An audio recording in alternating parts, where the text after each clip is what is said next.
മലയാളത്തിന്റെ heart throb Dulquer Salmaan double റോളിലെത്തുന്നു. നവാഗതനായ സിബി സക്രിയ സംവിധാനം ചെയ്യുന്ന ചിത്രത്തിൽ ദുൽഖർ സൽമാൻ കൈകാര്യം ചെയ്യുന്നത് ഇരട്ടവേഷമാണെന്നാണ് ഇപ്പോഴത്തെ റിപ്പോർട്ടുകൾ. നേരത്തെ രഞ്ജിത്ത് സംവിധാനം ചെയ്ത ഞാൻ എന്ന ചിത്രത്തിൽ ദുൽഖർ 2 കഥാപാത്രങ്ങളെയൊക്കെ കൈകാര്യം ചെയ്തിരുന്നെങ്കിലും അത് പക്ഷേ 2 കാലഘട്ടത്തിലുള്ള കഥാപാത്രങ്ങളെയായിരുന്നു സൂചിപ്പിച്ചിരുന്നത്. കോമ്പിനേഷൻ രംഗങ്ങളൊന്നും തന്നെ ഇല്ലായിരുന്നു. പക്ഷേ ഈ പുതിയ ചിത്രത്തിൽ ട്വിൻസ് ആയിട്ടാണ് ദുൽഖർ എത്തുന്നത് എന്നതും ഒരു വലിയ സവിശേഷത തന്നെയാണ്. ആക്ഷന് പ്രാധാന്യം നൽകി ഒരുക്കുന്ന ഒരു പ്രണയ ചിത്രമായിരിക്കും ഇതെന്നാണ് ഇപ്പോൾ ലഭിക്കുന്ന സൂചനകളൊക്കെ.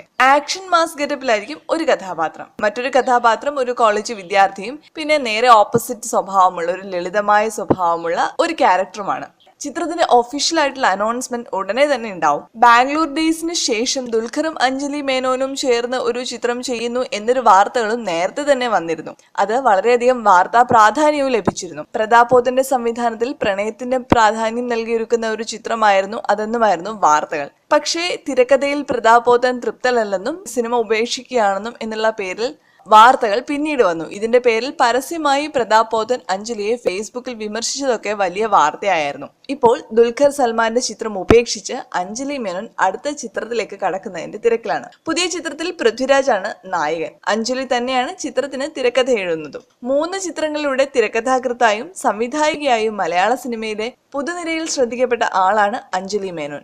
ആദ്യ ചിത്രമായ മഞ്ചാടിക്കുരുവിന്റെ കഥ പറച്ചിലുകാരനായും അതിഥി താരമായും എത്തിയ പൃഥ്വിരാജിനെ നായകൻ അഞ്ജലി മേനോന്റെ പുതിയ ചിത്രം. അഞ്ജലി തന്നെയാണ് സിനിമയുടെ രചന നിർവഹിക്കുന്നത്. ഈ സിനിമയുടെ കൂടുതൽ വിശദാംശങ്ങളൊന്നും പുറത്തു വന്നിട്ടില്ല. ഇതിന്റെയും ഒഫീഷ്യൽ അനൗൺസ്മെന്റ് ഉടനെ തന്നെ ഉണ്ടാവുമെന്നാണ് പറയുന്നത്. വിക്കി എന്ന കഥാപാത്രത്തെയാണ് മഞ്ചാടിക്കുരുവിൽ പൃഥ്വി അവതരിപ്പിച്ചത്. വിക്കിയുടെ ഓർമ്മകളിലൂടെയായിരുന്നു ഈ ചിത്രം. വൻ വിജയമായ ബാംഗ്ലൂർ ഡേയ്സിനു ശേഷം പ്രതാപ് പോത്തന്റെ സംവിധാനത്തിൽ ദുൽഖർ സൽമാൻ ചിത്രമാണ് അഞ്ജലി മേനോൻ ചെയ്യാനിരുന്നത്. എന്നാൽ ഈ പ്രോജക്ട് ഉപേക്ഷിക്കപ്പെട്ടു. മഞ്ചാടിക്കുരു എന്ന സിനിമയിലൂടെ ഗൃഹാതുരതയും ബന്ധങ്ങളുടെ മൂല്യവും വെളിപ്പെടുത്തിയ അഞ്ജലി മേനോൻ 2ാം ചിത്രത്തിൽ തിരക്കഥാകൃത്തിന്റെ റോളിലായിരുന്നു. ഉസ്താദ് ഹോട്ടൽ എന്ന അൻവർ റഷീദ് ചിത്രം. 3ാമത്തെ സംരംഭത്തിൽ മലയാളത്തിലെ മുൻനിര യുവതാരങ്ങളായ ഫഹദും ദുൽഖറും നിവിനും ഒരുമിച്ചെത്തുകയും ചെയ്തു. അത് ബാംഗ്ലൂർ ഡേയ്സിലൂടെയായിരുന്നു. ഈ വർഷം സെപ്റ്റംബറിൽ പൃഥ്വിരാജ് അഞ്ജലി മേനോൻ കൂട്ടുകെട്ടിലുള്ള ചിത്രത്തിന്റെ ചിത്രീകരണം തുടങ്ങും എന്നാണ് സൂചന. ഇതിനു മുൻപ് പൃഥ്വിരാജിന്റെ മറ്റു ചില ചിത്രങ്ങൾ പൂർത്തിയാകാനും ഉണ്ട്.